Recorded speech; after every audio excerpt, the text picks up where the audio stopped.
Welcome to Odin's Game Night. My name is Isaac Blessinger. My name is Jason Fincham, And I'm Zach Wynn. and we are the Trifecta of Odin's Board Game Night. Odin's Board Game Night is a weekly board game group that meets up at Multiverse from 5 to 10 o'clock at the night on Saturdays. Currently, we are being hosted by Multiverse Comics through Daniel. Naturally, our normal spot to meet up is the library, but for now, we will be meeting up here, graciously, of course. Yes. Obviously, we have the ambiance here. We have games in the back. We have games in the front. Please stop by and check it out. It's a really nice store. Lots of comic books, some good, decent games. Lots of hero clicks if you're into Yes, miniatures. indeed. And most importantly, good people. That's what we aim for here. Tonight, we're going to talk a little bit about gateway games. We're going to talk about some of the games that personally got us into board gaming, and then we're going to talk about DC Deck Builder. I guess I'll start off. Oh, please. So, board gaming is, with my family, we've been playing board games as long as I can remember. But the key game that got me into board gaming and loving board games is Risk. And anybody who has family has played a game of Risk at some point in time. You may not have finished it. It is a long game, usually 3.5 hours. Can never say I'm finished. It's the only Lot of family luck. member I've ever played Risk with. Lots of sticking around in Australia. The Australia scenario. Yep. Bunkering up in Australia. What do you mean you have 100 people in Australia? Come at me. It's just the way it goes in Australia. So, Jason, you want to talk a little bit about yours? Well, that's interesting because I actually don't have a gateway game. See, I kind of just skipped from the basics right to the advanced. Like, I think my first board game that I really got into was the Dungeons and Dragons Wrath of a Chardalon, which is basically the Dungeons and Dragons combat without the roleplay, with miniatures. It's a bit cruel to you because you're going to have an encounter no matter what. Oh yeah. Look! All of a sudden, you're getting bit by bugs, and now there's poisonous clouds somewhere. It's And terrible. then you're stuck in a cage. FYI, not a gateway game. Not No, a gateway no. game. But It's a table flipping game. a little bit. I can agree with that. What about you? I'd have to say the first one that really got me into it was Betrayal at House on the Hill. Ooh, It's a great oldie game. but a goodie. Yeah, but at the same time, I started playing a lot of Smash Up 2 because a roommate of mine had it. So we were playing that, and then I wasn't on board completely yet, but once Betrayal came, I think it was all over for me. I think all of us here at this table can agree that Betrayal at House on Hill is just one of those great gateway games because like the mechanics aren't super hard. Sometimes the scenarios can be a little challenging, but Everybody wants to be the betrayer. of course everyone wants to be the traitor. Hello, it's me, Dan here. I just want to point out that I do not like being the betrayer. Carry on. Or just when there's a secret traitor, or actually when there is no traitor, and then you just steal all the parachutes from everyone Jump out of the house. and jump out of the house and leave everyone behind. You guys have no idea what we're talking about, or maybe you do. It doesn't matter. Go play the game. You'll Come on love out it. when we play it, we'll show you. Oh yes, I will. I'm sure betray somebody you will in always a keep a heartbeat. copy. And Yes, I know yes, that it indeed. has a couple different expansions now too. Most importantly, we have the Legacy game right now. I haven't had a chance to play that yet, but Jason has it. Yep, it's pretty great. Legacy is definitely something we will talk about in a future video because I believe that deserves something in and That of deserves itself. its own night Yep. because it's magnificent It- and terrible at the same time. Indeed. And somebody at this table will never let you rip up the cards. Another time, Isaac. But no, gateway games they're definitely, I think they're really important because a lot of people grow up playing, the basics like Candyland, Yahtzee, Monopoly. Monopoly. I mean, these games they don't. They're great all in of themselves, but a lot of them are very chance based, not really relying Yeah. on strategy so much. and like Scrabble and stuff like that. I mean, me personally, I grew up playing some of the older games like Triominoes, Rummy Cube, Trivial Pursuit. It Classics. wasn't that great, but How many of y'all played hung in Yahtzee? there. I mean, Yeah. I honestly did not play Yahtzee until it was started. Really? It was brought to the game group. wow.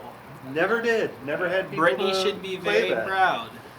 If she was here right now, she'd probably be And- asking to play Yahtzee, and we would tell And her that's no. why, like, I think I'm definitely started into board games later than these guys, because when I was growing up, older siblings were already out of the house and such, so I didn't really have an option to play board games, but I always enjoyed them if the chance came up to play them.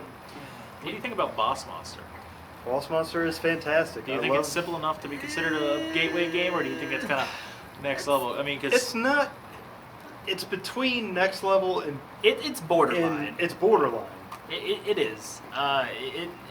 It does look. It's very basic in the sense of how it looks, but it's a little more advanced than your normal I games. love I'd building that dungeon. I love building the dungeon, and Love I it. am a sucker for 8-bit and 16-bit Oh yeah, designs. the artwork is great in that game. You ever get a chance, look it up, Boss Monster. say. Definitely good. I actually think you can get it at Target. Yeah. At least I it used to be believe able so. to. I think you're right. Yeah. Stand back.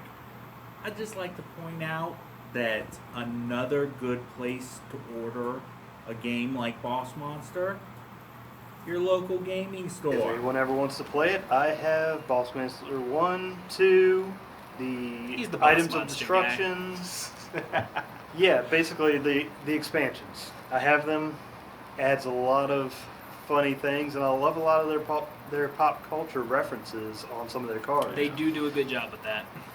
To talk off of Zach's, I also actually didn't have a lot of people growing up to play board games with. The most amount of board game time I got was Monopoly with my family, which I love Monopoly just because Don't I trade with love Jason. it. But yeah, and that's a way to make me go crazy. But that aside, I actually wound up, like I said, I got into board games kind of on my own in a way. Like I saw things being played elsewhere, and then I'd take an interest, look them up on the internet, watch YouTube videos, then buy them, and honestly, I'd play with myself. Like I honestly did not mind it. It was I'm a good enough opponent for myself, and then eventually I got this guy. He did. He got me. He I sucked him he right hooked, in. Hooked me right in. And then we met this guy, Indeed. whose board game collection at the time was just mesmerizing to me. Nowadays, I can almost match it, but he still got me. Keeps beat. I think complexity, Isaac's game collection may have us, Mm. but number, we're creeping up on him a little A bit. Yeah. little bit. I haven't bought a game in a while. And we've cut back. I know I have for sure. Yeah, it's obviously how things are out there in the world. It is a little hard right now to spend the money on board games, but that's why it's so nice of places like Target and even Walmart now. Mhm. Yeah, We're Walmart's starting actually to getting get. some stuff. I was really more happy options. to every time I go in there, even though they don't sell like top of the cream games, it's really nice to just walk down there and just see a selection of They things. actually Excuse me, sell- some of the last games I bought were at Target. No, Target is better than Target is- Walmart selections. Yeah, Let's the just fact say, that some of the games that Target has. Oh yeah, That's no, surprising. those are pretty top of the yeah. Like And they got those Funko games. Both of them are The actually Funko- carrying Funko. Because yeah, Walmart just started Funko carrying games. Funko games too. Multiverse Comics and Games are also able to order you Funkoverse. Yes, but Walmart actually is now selling Betrayal at House on the Hill. So Nice. yeah, I mean, I'm just really yeah, wow, they I really gotta- just started that. For a minute But there, I thought you were talking about Target, but no. Then in my mind they clicked both- and they I'm both like, do, wow, I but did not realize Walmart I would say had that's that. in the past 2 years is like they've really stepped up on getting some of the more advanced board games, not just the Candyland kids games like that and small stuff. But I mean, it's just it's a lot more accessible than when we started getting into board games heavily. That was more you have to order it online or you have to order it from a shop. Yep. Or if you're lucky enough to be going to a store in another city that is mainly a game store. Yep. And if you're lucky enough, do yourself a favor. Will Wheaton has a wonderful YouTube Yes. series called Tabletop. That's how I got introduced to a lot of newer games. Has the beautiful walkthroughs, a lot of comedies, and some faces that you know if you follow some of the online. Yeah, I mean, Like Critical Role people are on there, and a few that Geek that and Sundry people. Yeah, that series is what made me get Eldritch Horror. Just seeing it, how it was played, and just the mechanics of it it hooked me in. And watching them play, I watched that multiple times actually because I enjoy it so Tokaido. much. Tokaido. Tokaido. That's all I'm gonna say. Oh, yeah. Yep. I mean, me myself being a solo gamer, I mean, I did watch Will Wheaton, but I also watch a lot of Rahdo runs Rahdo stuff. runs. I love the way that he takes a game, he plays through the first few rounds, sometimes with his wife, and it's really intriguing to just, that's a lot of what kind of deters or makes me want to buy a game is just seeing how it's played. I got to make sure those mechanics are going to work for me, and a lot of things that I look out for just in case I have no one to play with, or solo-ness. But other than that, like another great game, Catan. It's one that I can honestly say that I think Isaac has played the most of out of Probably. That was this one year. that about 10 years ago, 15 years ago, I bought a copy of the Star Trek version, Mm-hmm. and I played with my family, and it's actually kind of become me and my nephews and my sister will play, or niece and nephew, I shouldn't say nephews, they're too young yet. We'll get together, and it's actually very competitive. I've seen blood be drawn in a game of Catan. It's all about just buying and selling and trading until you get the biggest area. And It's it takes so a little while. simplistic. It's simplistic. It's simplistic to learn, but the strategy behind it. And I think that's the important thing with gateway games. Is like I said, a lot of them are very simple. They encompass the old school feel of games, but they have more complexity and strategy to them that you wouldn't otherwise find. Yeah. And This would be Jason's trading strategy for Monopoly a lot of times at Catan. Hey, I need some wood. Does anybody want to trade me wood? I have wheat over here for sale. Oh yeah, You know? yeah, definitely. I mean, it's a pretty great game, and I would even go so far as to say that it's probably the, I guess, epicenter of gateway games. Like it is the primary one when you think Yeah. gateway games. I mean, when I started I feel. when I started getting into board games, I heard Catan a lot. I myself don't have a lot of experience with it. I don't know. I don't know why I never really picked it up. But Like I said, I mean, it just goes to some Like of I us said, if kinda you wanna skip play gateway anytime. games. Anytime. with I'll our bring it out. schedules, oh lord. We'll get it done. Yeah. True. Which kind of leads us to what we want to talk a little about tonight would be DC Deck Builder. Yes. Yeah. DC Deck Builder, I consider it for deck building games the gateway game because This really is the beginning of the deck builders right here. Absolutely. It is the easiest to pick up. Some of the later expansions, they make it a little more difficult, more complex, but this right here, you pick a superhero, you start out with some 10 punches, cards. which are your points to buy stuff. You have vulnerabilities that are just there to Blanks. take up Worthless your, thing. they Like, take up your hand. So basically, what a deck builder is everyone starts out with a basic hand of cards, or a basic deck of cards, I should say. Everyone's on an equal playing field, and then you're presented cards to buy with the currency that the cards offer you. In this case, in DC Deck Builder, they're known as power. the power of punches. Well, you get the power from the punches, Yeah. of course. And you use that power to buy more cards to make your deck kind of more personal to what you want or how you think it'll do good. For instance, like Batman uses a lot of equipment cards. Yep. The more you get, he has a special ability that allows him to work off of the ability cards. I believe Superman is Strength-based. strength-based superpowers. Superpowers, that's what it is. You use superpowers when you fight villains in the middle of the In card. fact, Superman is just the most OP hero in this game. It's kind of broken, and and a every lot of people character don't like has their own playing little with them. special ability, like Yeah. add +2 power to Yeah, on when the deck the so first you can time use you it. play this card or this style card in your turn, gain +1. And Flash, for instance, Draw. he always goes first, and whenever he gets a draw card, he draws another card. yeah. And so, like, as you can see, like with the different cards that you can buy, the superheroes that you have to kind of guide your deck. Now, of course, you don't have to use their ability. If you don't want to, if you want to focus on something else, you can. Yeah. But it's generally a good idea to kind of use what they have available. One of the best things about it is this thing has been around for a long while now. There's so many Yeah, different it really expansions has. for it, Yeah. so you can customize everything. They actually have one. It is the multiverse, and it is the craziest card game you'll ever play. Yes. I'm not a huge fan of it just because the rules are there's so many crazy rules to it. Yeah, I mean, But it's kind of cool to see them draw from like the Arrowverse on TV Yeah. or the Watchmen, which is bring those Watchmen, in. the Justice Society, Yeah, stuff like that, and that's there's what's a Lobo really deck cool. too. What? There was a Lobo deck back then. Really? Yeah. I did Wow. not. Yeah, I it must didn't have been know a that. promo event It's a or promo. something. Yeah. Yeah.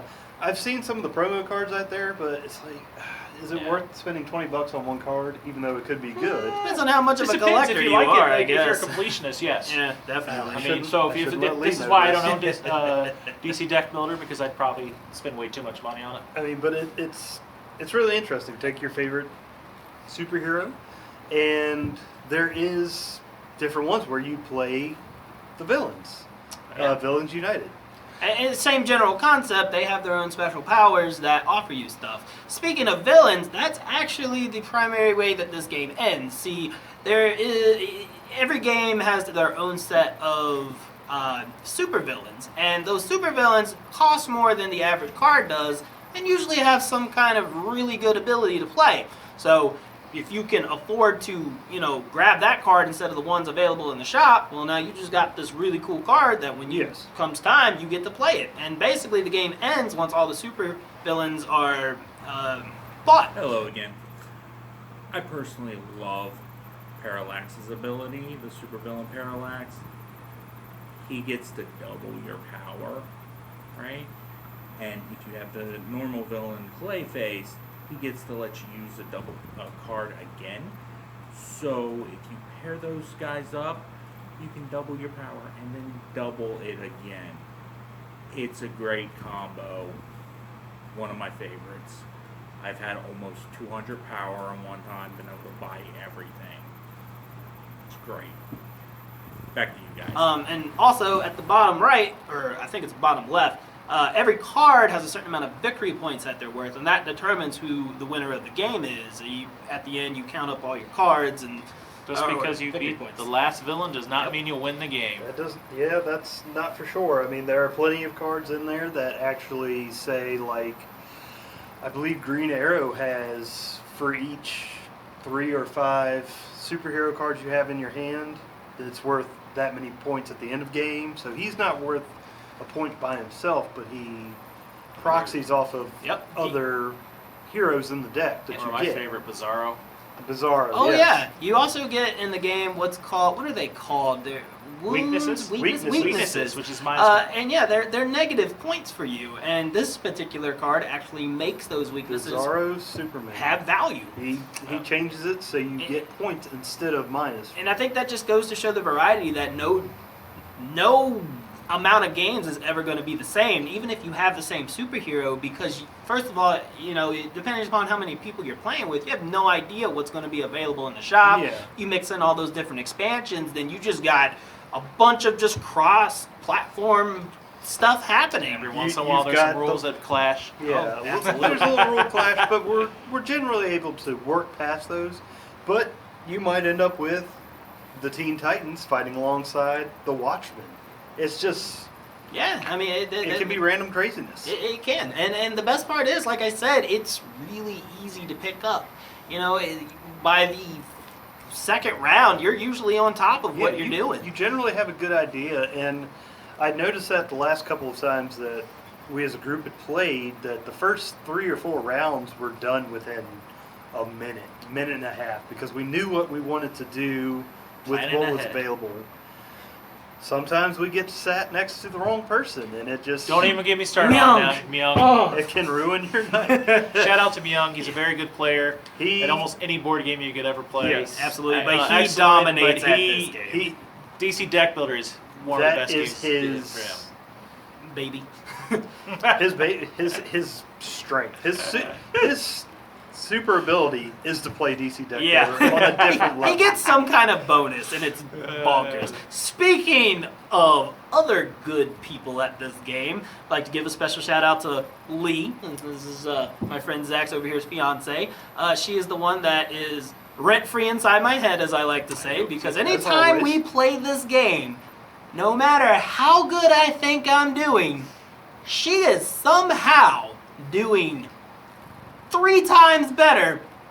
And I don't even think she's trying. With less effort, too. Yes! Like, I put so much effort into trying to beat her, and I get nowhere, and I hate it. I feel for you, Jason.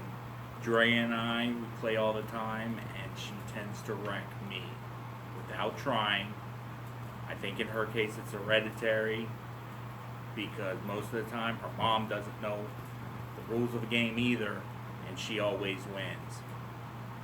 It's something in her DNA. I don't get it. If his brain was a movie, it would have the calculations going on behind his head, and she just does something and they just shatter and fall apart. Every time. And it's an enjoyable game. It's so great. And like I said, it's easy, you know, and I think that's why, you know, we ourselves consider it a gateway game, because It really is. I mean, there's couple probably playthroughs and you'll come Yeah. to you and It can set you up for getting into what I'd call more advanced deck builders, Yes. like for instance, Legendary. Mm. That's a little more difficult because your buying power and your attack power against villains are separated in that. And it has So a it's a clock little in it. more. Also, I think Legendary is cooperative, is it not? It It's is a cooperative cooperative. game. Yes. Which cooperative deck builders I hate, by the way. I don't know why. I love normal deck builders. I do not like co-op deck builders. And I think it's because it's so ingrained to me to play against other To people. be the I don't know. best. If you're unlike Jason and you actually want to work as a team and help out other people, then DC Deck Builder also has an expansion that makes it a little bit more co-op, where you work as a team to start defeating the crises and the villains. Naturally, it's called Crisis. There's an expansion 1 and an expansion 2, both Crisis. That might be something you might want to look into if you do end up enjoying DC Deck Builder. I really And that- enjoy Legendary. I mean, the way I like to think about it is imagine yourself as like a member of the Avengers. You're trying to fight off the hand ninjas, and wow. it could be Not whichever even a super mention of an villain. aim in that. I'm kind of disappointed. I'm just, just I'd put Hydra Just a little- above aim. Just a little That- bit. no, but you didn't say yeah, that. yeah. You said hand. Well, Hand ninjas. because they're more There's exciting. everything, every scenario every like super villain you get for that says, put a random one, probably the hand. To be fair to Zach, Brian Michael Bendis did pit the Avengers against the Hands. It was seen as very not up to Avengers level though. So But like, and deck builders honestly will probably get their own video because they're just so far. Like they're so. It's such a different experience having a basic set of something and then Yes. building it into something more tailored to what you want. And eventually we are going to get to a part where we will do a playthrough of a game that we're trying to introduce to people that we really like. We're just not really set up for it right now. And as you can see, when we talk about, we're just talking about the DC Deck Builder, we're all talking about the elements that we like about it. Whereas we're a playthrough, we're gonna go through step by step, showing you. At least that's my goal when we do playthroughs. I plan to talk a lot of crap, if at all possible. If I ever talk crap, it's not out of harm. Come at me, Dracula. Yeah. I mean, that's just what I do. But he doesn't realize how much his actions have consequences On for other other people. people. I don't seem to be affected. Especially in so co-op that's games. This not- might be why he Dr. doesn't like co-op. Seward's down here in Florence just talking crap about Dracula while Van Helsing's getting strangled up in Madrid. Oh man, I can't wait to talk about those. But games. Another day. But really, my opinion on DC Deck Builder, it is really the starting point for a lot of advanced games, and it really, a lot of deck builders in my mind branch out from that general starting point. They One of the- take it their own ways, and it's done a lot for the board gaming community. What I would recommend to do, you the viewer, if you ever get time, come over here to Multiverse and say, hey Daniel, do you have DC Deck Builder to play? I'd like a walkthrough. and Daniel will show you to. It's one of his favorites too. Absolutely. And try to avoid playing with super expert people because sometimes it's hard for them to kind of hold back what they want to do. And that can really draw you out of the experience if you're not doing something as cool. And that unfortunately happened to my girlfriend when I introduced her, Brittany. Her and Myung were actually playing, and sure enough, me and Myung were just batting her around like gods.